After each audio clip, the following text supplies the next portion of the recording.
نعم أثينا كتستوبوت بسم الله الرحمن الرحيم السلام عليكم ورحمة الله وبركاته وردفتوتا خينا براتوتا خطا تربا في سديد أكسم سجل لي برشا ورجرتن إن شاء الله أرنتنا يرو تكبودا حالتان أددا ومجاو دبورا خنكي توري الرئيس نتي ديبيتن جرا فيديو بقولنا أفوري بارتي واي ماشا جدو qabadde video kana dura ture itti aansee jechuudha party kana qabadde arra dhufeetiin jira kanaaf na hordofaadha gaafii yookiin commentii jiru commentii jalatti na barreessaa isiniin jaa kanaaf kallattumaan gara barnootaatti seenna inshallah wanni arra barachuu deemnu maali jennaan waa'ee maashaati waa'ee maashaa jalqaba boqonnaa kanarratti wanni jiru maali sirnoota qaama namaatii fi fayyaa jedha sirnoota qaama namaa yeroo jennu sirni qaama namaa gara fakkeenyaaf kan sirni intugumentarii jira sirnoonni maashaa ni jira sirni lafee guutuu ni jira sirni marsaa dhiigaa ni jira sirni hargansuu ni jira akkasuma sirni wal hormaataa ni jira tokko sirnoota kanneeni viidiyoo dabre keessatti waa'ee ibsa sirnoota kanneeni dubbadheetiin ture haa ta'u viidiyoo kana duratti wani dabre waa'ee sirna intugumentaariiti sirni intugumentarii sila waa'ee qaama namaa gogaa qaama namaa kana kan haguugee argamu kana fi caasalee gogaadhaa fi caasalee gogaa kan jedhamu ilaallee turre gogaan maaliif akka tajaajilu akkasuma caasaan gogaa maali dhukkuboonni gogaa maali kan jiru viidiyoo dabarte keessatti kan laallee jirru yommuu ta'u maashaa yeroo jennu maali maashaan amala akkam qaba qaamota keenya sirna qaama keenyaa kan ijaarame jalqaba qaamni namaa kan inni irraa uumamu seelii waan jedhamudha seeliin erga kireet taatee booddee seeliin sun wal hiramaa division tahaa waan tishuu jaamu uumti addan hiramaa deemtee tishuu waan jaamtu uumti tishuun san deemtee qaama waan jedhamu uuma qaamni deemee sirna qaamaa waan jedhamu uuma sirni qaamaas deemee maal uuma organism yookiin qaama guutuu nama guutuu ta'e tokko uuma jechuudha kana keessatti yeroo seelii irraa kaanee gara tishuutti yeroo deemnu seelii irraa kaanee tishuu irraa gara qaamaatti qaamaa irraa gara sirna qaamaa jedhama sirna qaamaa irraa gara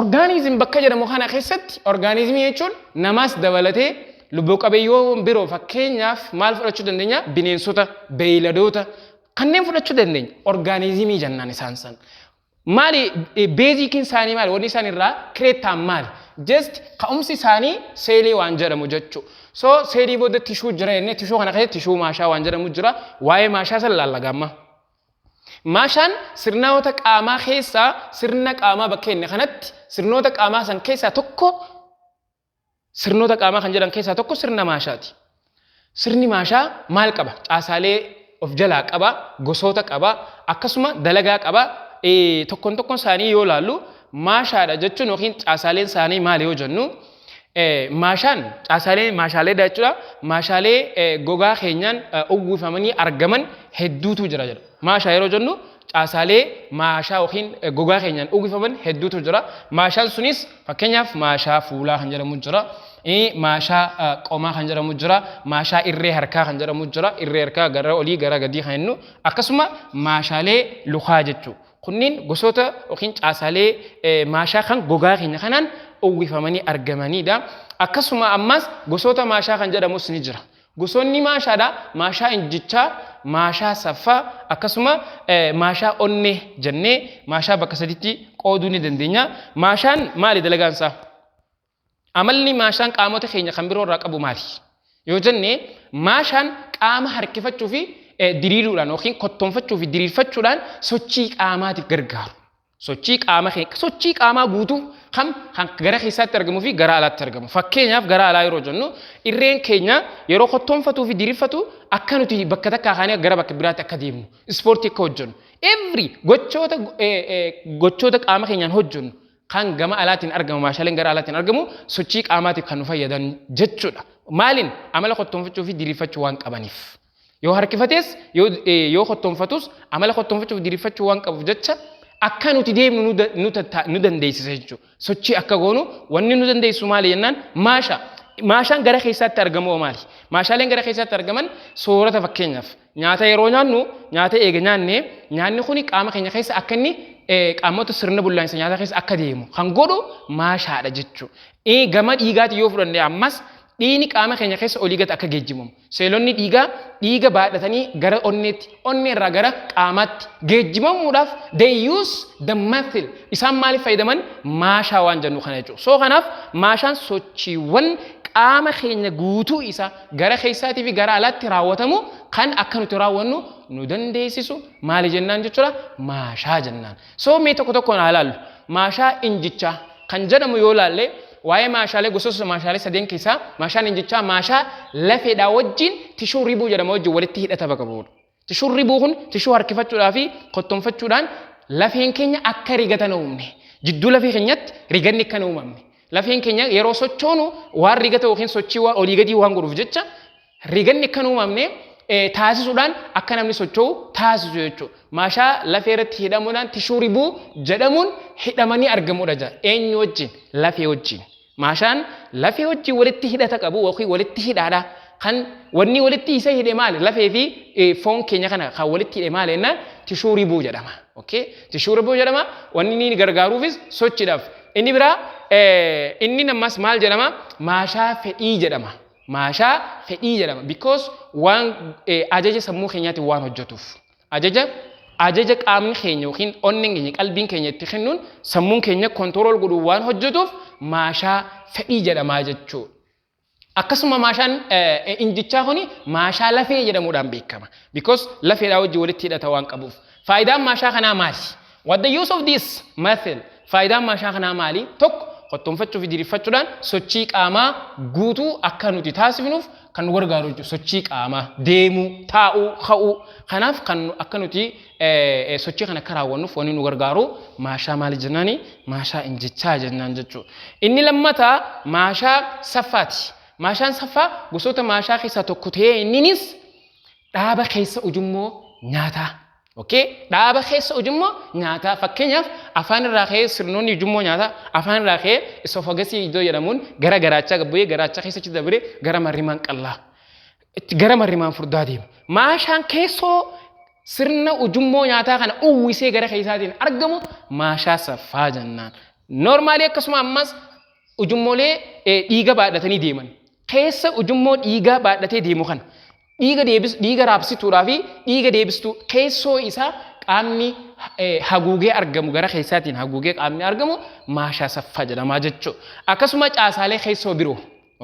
Fakkeenyaaf dhiigni tiruurraa gara onneetti yeroo deemu, onneerraa gara sombaatti jidduu kanatti caasaalee qaama keenyaa kana hojii waliin hojjetantu jira. Connected walitti ta'an independent walitti ta'anii yeroo hojii waliin hojjetan keessoo qaama wantoota dhangala'oo qaama keenya keessa walii geejjibamu hadhoochuu garaagaraa inzaayimoota adda addaa gara keessa qaama keenyatti kan maddisiifaman qaamni sochoosu normaalii qaama san maaltutu keessoo qaamota sanii maaltutu covered godhee jira. Maaltu haguugee jira jennaan maashaa saffaa kana jechuudha. Isaan wan kanneen uwwisee kan argamudha jira. Inninis kottonfachuu fi diriirfachuudhaan wantoonni ujummoo kanneen keessa akka socho'an taasisa. Wantoonni maali? Fakkeenyaaf dhaaba keessa ujummoo nyaataa kan jedhu maaltu achi keessa socho'a? Nyaata jechuudha. Nyaataatu qaama ujummoo kana keessa akka socho'u taasifama. Normaalii gara dhiigaa yoo dhufne ujummoolee dhiigaa keessa dhiigni qulqulluun oksijiiniidhaan badhaadhe. Onni irraa gara qaamaatti yeroo deemu maaltu achi keessa gara qaamaa keessa maaltu geejjibama jennaan dhiiga jennaan. Gosoota dhiigaa san jechuudha. Dhiigota hedduu jira gaanii beena. Inni biraa caasaalee kanneen biroo yeroo jennu inzaayimoota maddisiifaman. Dhangala'oo tiruurraa maddisiifamtu. Dhangala'oo adda addaa jira waan ta'eef. Xannachoota qaama keenya keessa yeroo nyaanni bullaa'u maddisiifamtu jira. Just isaan kun hundi qaama keenya keessa yeroo socho'anitti qaama waan kana eeguu jira jechuudha. Keessoo sanitti wanni kontirool godhu maal jennaani maashaa saffaa kanaa jennaan. Akkasuma ammas maashaan kuni maashaa fedhii malee jedhama jedha. Maashaa fedhii malee. Because qaamni keenya osoo hin ajajin waan sochii raawwataniif yookiin hojii isaanii waan raawwataniif ajaja sammuutiin alatti hojii waan raawwataniif jecha maal jennaan isaan kanaani maashaa fedhii malee jennaan jechuudha. Inni itti aanu maashaa onneeti. Maashaan onnee maashaa fedhii malee jedhama. Maashaa yeroo takkallee ajaja sammuu eeggatu miti. Ajaja sammuu haga eeggatu. taa'ee jettee gadi hin teessiftu keettee oliin kaasuftu yookaan kottoonfachuuf diriirfachuudhaaf sababa namni ta'uuf soo kanaaf ajaja sammuu waan hin eegganneef jecha maashaa fedhii malee jedhama inni kunis akkasuma dhaaba onnee qofa keessatti argama jedha dhaaba onnee qofa keessatti kottoonfachuudhaan dhiigni onnee irraa gara qaamaatti akka deemu kottoonfachuudhaan akkasuma ammas diriirfachuudhaan onnee irraa wanta ujummoo dhiigaa irraa gara onneetti bakka kana waa lamaan dubbadha dhiigni onnee irraa gara ujummoolee dhiiga raabsanitti geejjibamu yeroo onneen kottoonfattu okay yeroo onneen kottoonfattu onnee irraa dhiigni gara ujummoo dhiigaatti raabsama yeroo onneen diriirfattu ammoo ujummoo dhiigaa irraa dhiigni ol raabsama dhiigni onnee irraa gara raabsamu qulqulluu yommuu ta'u kan ujummoo dhiigaa irraa gara onneetti ol raabsamu ammoo maal jennaan xuraawaa jennaan kamtuutu oksijiinii gahaa qaba kan onnee irraa gara ujummoo dhiigaatti deemutu oksijiinii gahaa qaba inni ujummoo dhiigaa irraa gara onnee dhufu garuu oksijiinii gahaa osoo hin taane kaarboon daayoksayidii fi gaazota biroo xuraawwan adda addaa baadhatee ol dhufa jechuudha. Bakka kanatti wanni itti dabalu kana kabiraa faayidaan isaa maal jennaan dhiiga raabsuudhaaf maashaan kun gargaara onnee gargaara dhahannaa onnee ni gargaara jechuudha. Yeroo dhahannaan onnee maashaa kanaan deeggaramutti dhiigni ni raabsawa jechuudha. Akkasuma hanga lubbuun jiranitti maal orgaanizimiin lubbuu qabu kan onnee of keessaa qaban kamiyyuu hanga lubbuun jiranitti maashaa hojjetu jennaan. Maashaa kanaan hanga lubbuun jiranitti maashaan hojjetu maashaa maaliif jedhama? Maashaa onnee jedhama jechuudha. Maashaa onnee jennaan jechuudha. Inni itti aanu maali jennaan waa'ee dhukkuboota maashaalee miidhanidha. Dhukkuboota maashaalee kanneen miidhuu danda'an. Maashaa kam? Maashaan jichaas ta'e saffaas ta'e maashaa onnees kanneen miidhuu danda'an.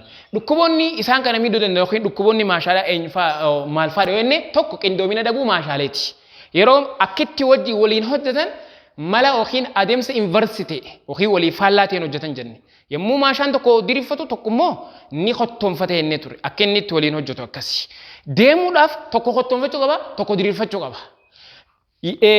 Kanaaf bakka kanatti qindoomina dhabuu maashaalee yeroo tokko kottoonfatu kan diriirfanne kottoonfatee taa'uu jechuudha. Yeroo tokko kottoonfatu kaan osoo hin diriirfanne taa'uu yeroo tokko diriirfatu kaan osoo hin kottoonfanne taa'uun qindoomina dhabuu maashaaleeti. Yeroo sanitti deemuu ni danda'ama? No.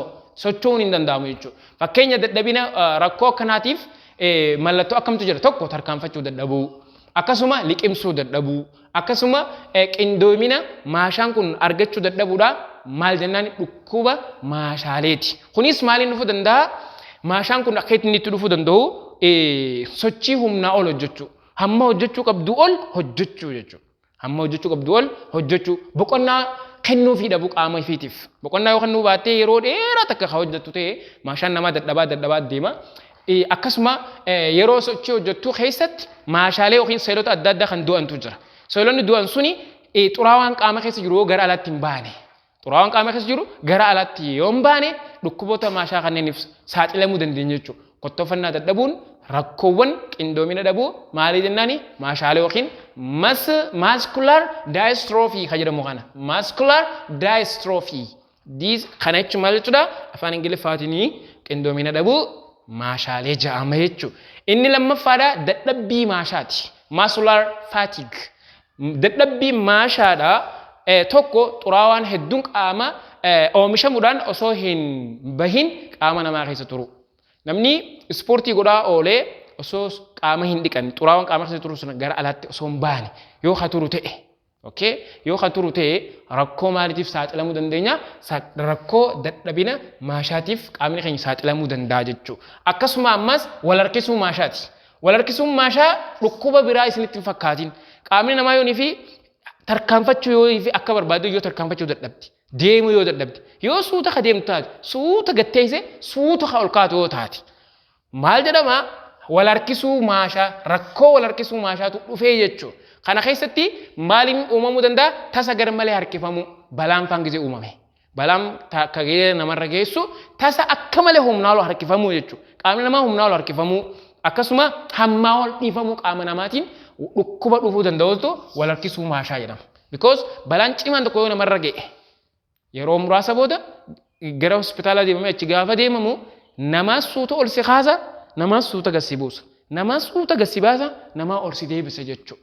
maal ta'e jechuudha balaata isaatiin maashaaleen qaama keenyaa maal ta'u miidhamuun dhukkuba maaliif nama saaxila dhukkuba maashaatiif nama saaxila jechuudha. Maashaan keenya qottoonfachuuf diriirfachuudhaan akka nuti deemnu waan nu taasisuuf. Kanaaf madureen keenya kanarraan tana iddoo kanatti dhaabbata. Inni itti aanu waa'ee sirna lafee guutuu waa'ee sirna lafee guutuu qaama keenya laalla. Sirna lafee guutuu qaama kan laallu ta'a madureetti aanu keessa jechuudha. Arraafa sumarratti dhaaba. Inshallah video kana share walii gochuus hin dagatina isinin jenna. Haga yerootti aantutti nagaa walitti deebinutti nagaan nu tura.